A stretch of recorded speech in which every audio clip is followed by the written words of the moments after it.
Welcome to Lawrence Livermore National Lab. So our founding fathers were Edward Teller and Ernest Lawrence. Ernest Lawrence really pioneered the idea of big team science. So he learned that if you brought together engineers and physicists and chemists and technicians and others, you could do science at a scale and a level of complexity that wouldn't be possible with any one discipline working by themselves.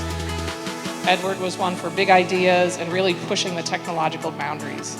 And I think as you go around today, you'll see the legacy of that culture everywhere at the laboratory. That's still how we work today.